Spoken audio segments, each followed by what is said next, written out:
Hey guys, Chris Giddens here with the Lake Life. We're at United Arch today, and I'm standing beside the man right now, Russell Wright. Russell, great fella. I don't mean to be mean, but if we can just look at that. Have you ever seen a martial artist? It's all good. Now you wanted to, you thought you were going to come and kind of fight and work out, that kind of thing? Is that what you're mean, ain't that what y'all do? I just get out ready to fight people, right? That's not exactly. We're more of a personal protection specialist. Personal protection is when you're taking care of yourself and others, not want to go out and prove a point. Are you saying we're not going to fight? No, I tell you what, we'll just work on do a little start of a workout. Cool? Okay, awesome, man. Guys, we got a lot to learn from Russell, and I'm going to tell you something, one of the nicest guys around. You're going to get a new look at martial arts, what it's about, what personal protection is. Guaranteed. Awesome. Right. Guys, stay tuned. Really actually just some of the basic preparatory things to make yourself a harder target. So let's talk about entering the car for basically in a safe manner. So as I get to the edge of the building, instead of being close to it, I want to kind of step off to the side so I can see what's going on, all right? So appear to be possible, no really extra threat, so the risk is kind of low.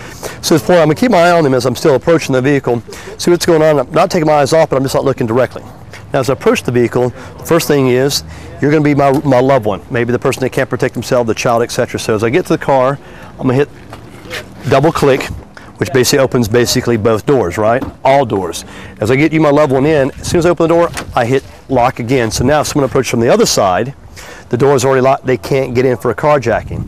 If I see someone there I'm not really sure of, or they were to rush me as an attack, with it being locked, all I do is close the door, deal with a threat, and you, my loved one, my child or so forth, secure it in. All right, I can hit the panic button at the same time, deal with the individual as well.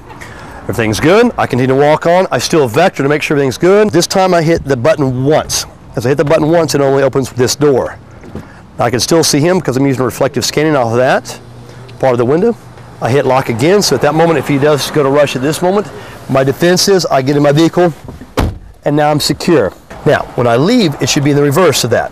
So you, my loved one, stay here, especially if the child is in the child's seat. All right, I open the door. As soon as I open the door, I hit lock again. So right now, I had to bail back in, I'm secure. Or as I open the door, no one can go to the other side and get to you, because everything's still locked.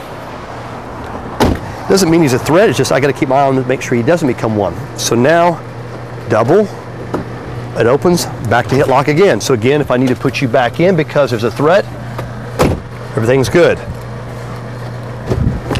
Otherwise, you come out, all right, I'm still scanning, everything's good, close door, and now we're back on our merry way. Always create what we consider a shield, all right, the protective shield. So that's why she stayed basically to my outside between me and these guys. They didn't seem to be a threat. Again, it's always perceived. So I have to do a quick threat assessment. The guys that stopped were watching and just lingering, that's one thing. But it's obviously come around here in their own conversation, not giving a care in the world what's going on with us.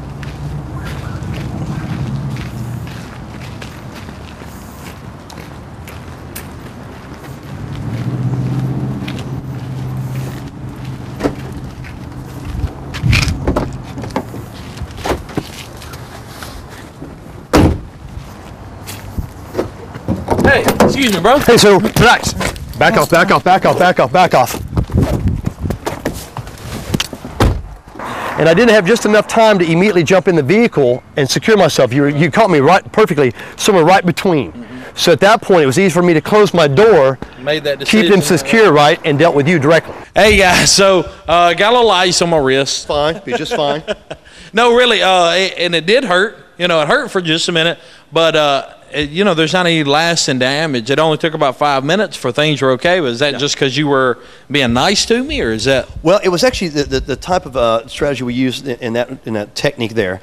And when we come to talk about personal protection as opposed to just a self-defense, or specifically if you talk about the joke of it was a stereotypical let's go get in a fight, there's a lot between not fighting and fighting is in between. Right. You know, it's not always the answer, and you can't always just go whack a guy. Yeah. Personal protection, we focus more on not just the reactionary method, but the preventionary method, as well as basically after the fact, where I'm liable for what force I did use. We weren't in a situation where it dictated we could go to that level yet. So what we used was what's called a buffer lock. So it can cause, obviously, pain, as you felt, but it's only temporary. So there's pain and there's basic injury. Injury is what you're going to have to use to be fixed with a doctor. You need medical attention, and then you're liable after the fact. Did the situation dictate you could use that much force on the other party to level it, Right. you know, and that is what's really fluid and when it comes to personal protection. Got me to stop what I was doing. Exactly the point. Once you put your hand on my person without the invite or basically the permission to, technically that's an assault. So even when it comes to personal protection outside in the real world, the reality base, the only rule is basically what can you justifiably use at that moment. If you put your hands on me, I cannot justifiably elbow smash you and hook you and you know, do some kind of needle lock. Right. So once you put hands on it, it's got to be something of equal force. The force disparity and force continuum comes into play.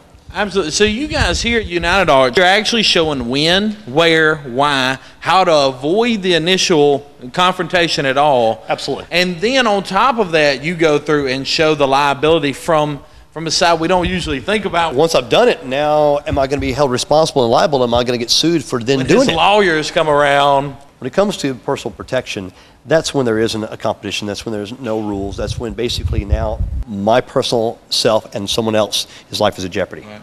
So then that's where I take it more from the side that we look at from the years of doing executive protection. Our body go to work. They work on trying to prevent it, to keep it from never happening. Right. Then once they do, what are they legally liable to do in that situation?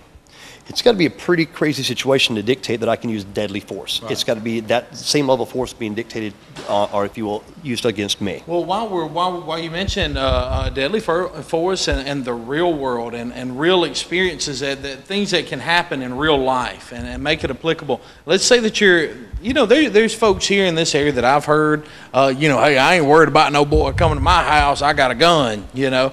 I'm sure you hear that a lot, but Yes. A gun ain't always the ticket, right? No, in fact, that same gun, if it's not used with the same level of attack, if someone just comes into your house now with the castle laws, that has changed a little bit. Was it too much for the attack? Then no, they're going to take probably a better part of a year to weigh that out in the court system. All right. What we'd rather do is basically set up a situation where we teach what's called master key concepts. You can teach techniques all day long, but in the heat of the moment, in adrenaline stress, especially even if you train and did competition, doesn't mean that that's going to be basically what is going to be the best to use. That's, of course, assuming that you've got guns, assuming that you have bullets. And getting to it, getting out, being able to feasibly use it, and having the wherewithal and actually the mindset to do just that. So that is so rare, the situation is going to dictate that level of force. Right. So it's violence is not always the answer. When it is, at that time, it's the only answer. And you will go to jail if somebody runs into your house and you shoot them and they don't have a knife at your throat, you'll go to jail. And especially in mixed, if you will, outside in what we call the outside area. So, you're a little different, more insulated when you're in your home, especially if you have a loved one. If I'm Sure. at home, is one thing. If I'm at home and I've got my child with me that can protect themselves, now it gives me a higher level that I can go to protect that other individual that can't protect themselves. Right.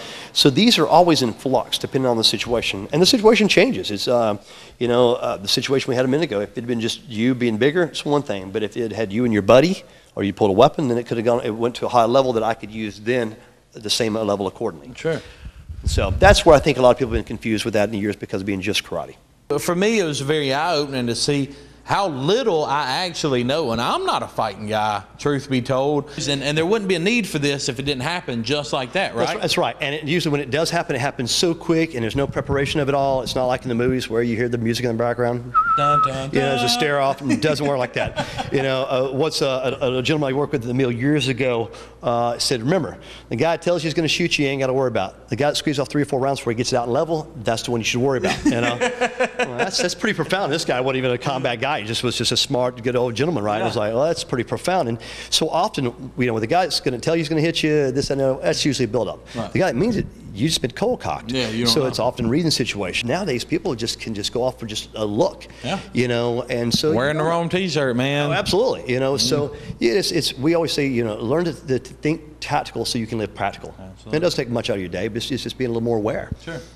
And you give us the run through of the car and how to get in there, and it didn't take very much. United Arts has been on this corner right here. It's been here for 9 years. What's that?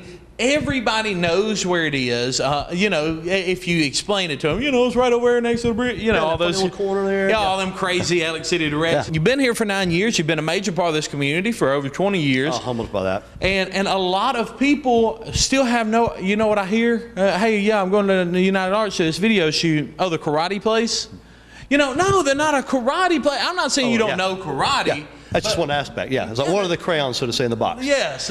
You know, what about personal protection, protecting your family? What about just getting fit and learning some new moves and techniques with combat? Well, part of it is having to educate the community on what it is and what the need is. And honestly, the sad thing is, how do you basically talk and promote that when you bump into people in the community? Here's a way you can make sure you can actually create yourself to be a hard target, so you can pretty much minimize that aspect. And you know, if we could create a community involvement here, and enough people really got into this and really got the basics down, what do you think that would do to the crime rates here? Because, you know, if you get some kind of criminal coming up and he gets popped in the mouth, the past 3 people he's trying to rob, he might ease on somewhere. Yeah, I think that goes back into a little bit, you kind of learn a little bit, was that old Einstein, you know, doing the same thing over and over and expect a different outcome. That's insane. Yeah, I think you learn real quick with that. So, you know, when the community combines together like that and are well educated in that regard and watch out for each other, the old, what we call the old village mindset, it is a very powerful tool. There was a show I watched, I want to say it was like a 60 Minutes or 20/20, where they were looking at everyday heroes. And the scenario that I saw was an older gentleman, an old black gentleman, had just walked into a little convenience store that was in the process of being robbed. A guy had the cashier at gunpoint. He walked in, saw it, and he immediately turned and walked to the back and went to the cool area and grabbed 2 big bottles, right? And when he came back to the front, he just absolutely just smacked the guy. And of course it broke, the guy dropped, and then got into a scuffle. He got shot a couple times, right? Non-life-threatening, thankfully. Saved the individual, they ran out. And when the lady was asking him, and this is what was so profound about it, you know, what is it like to be a hero? He said, what do you mean, being a hero? She said, you're a hero? He goes, no, I'm just doing my community deed. Yeah. If everybody took that same role, we wouldn't have the problems of these people thinking they can do this and get away with it. Only way evil can succeed is if good men fail to help. That's it. Edmund Bart. Absolutely. So guys, listen, I'm telling you, you've got good people right here. This is a peaceful man, and I don't want y'all getting that wrong impression, but he knows what he's doing. Russell, again, thank you for letting us come out and, like you said, setting the record straight and letting Elliott City know exactly what you're providing here. Roger that. Yes, yeah. There's more Lake Life coming up.